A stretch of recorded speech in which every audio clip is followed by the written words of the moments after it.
તો ચોખ્ખી વાત કરું છું ને, હું ક્યાં ડરું છું ઇન્દ્ર ભારતી બાપુથી? અને હું તો એક સાધુ છું, સંન્યાસી છું, નાગા સંન્યાસી છું, અને ડરવાની તો વાત જ નહીં રહી.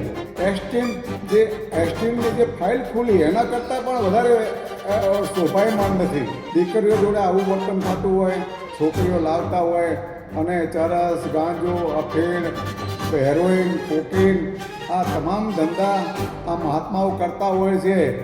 એમનું આશ્રમ તો તમે જુઓ, કરોડો રૂપિયાનો આશ્રમ છે.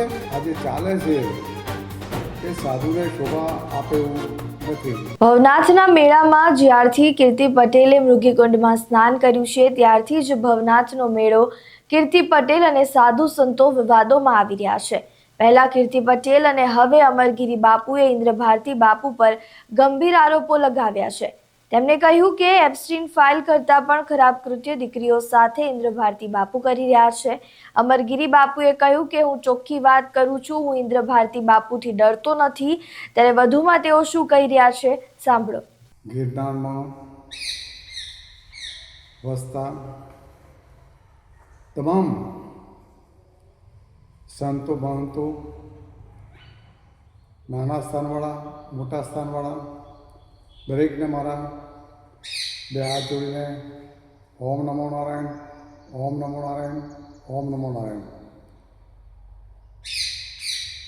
બજરંગદાસ બાપાએ ખોડિયાર આશ્રમથી ઘણા વિડીયો મોકલ્યા છે અને મેં પણ જોયા છે.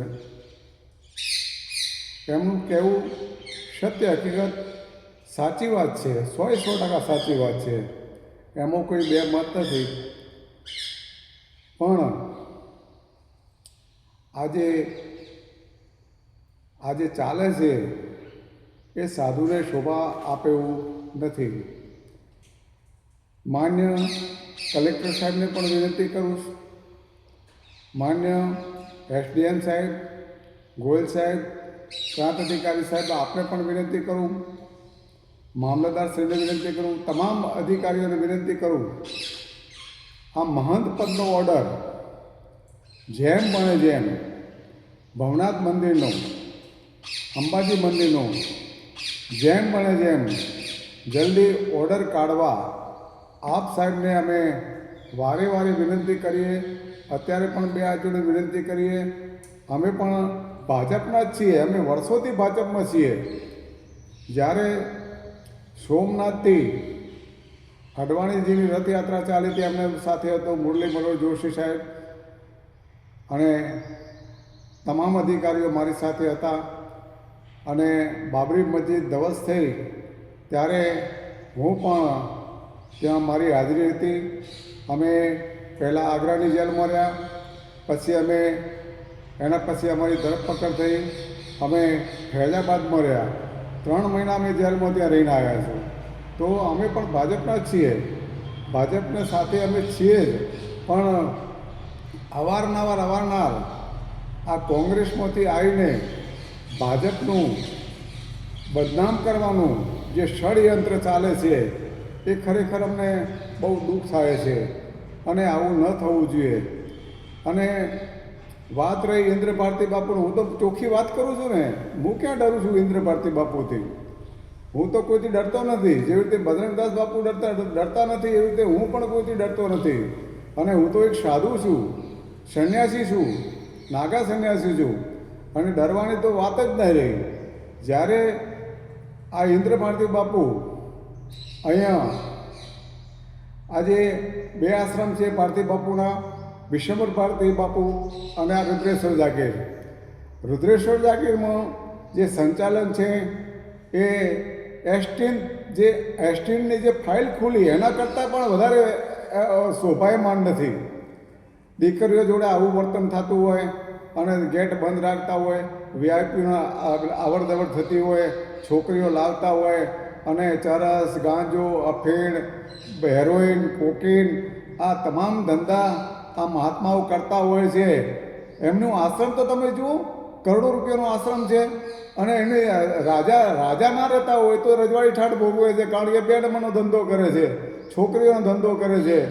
અને ભવનાથ માટે તો એને ખૂબ ખોટું કર્યું છે.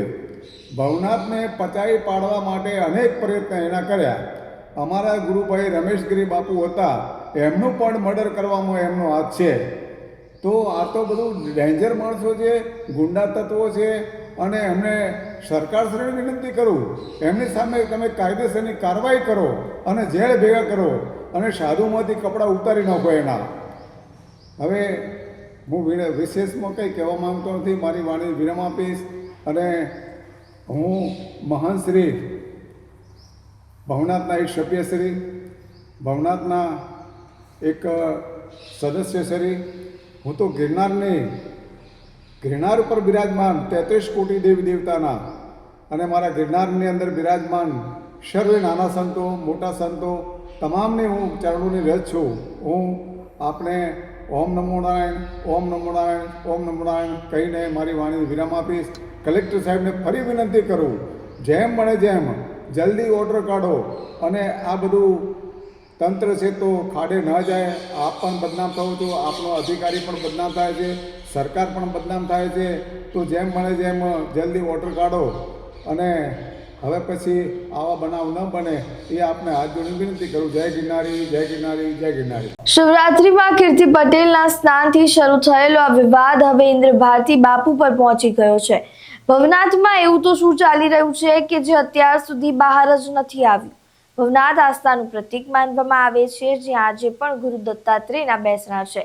જો આ પવિત્ર સ્થાન પર આવા આરોપો લાગતા હોય અને તેમાં પણ લાખો ભક્તો જેને પગે લાગીને આશીર્વાદની આશા રાખતા હોય, તેવા કહેવાતા આ સો કોલ્ડ સાધુઓ જો ખરેખર આવું અભદ્રતાભર્યા કૃત્યો કરતા હોય તો બચી રહ્યો ધર્મ.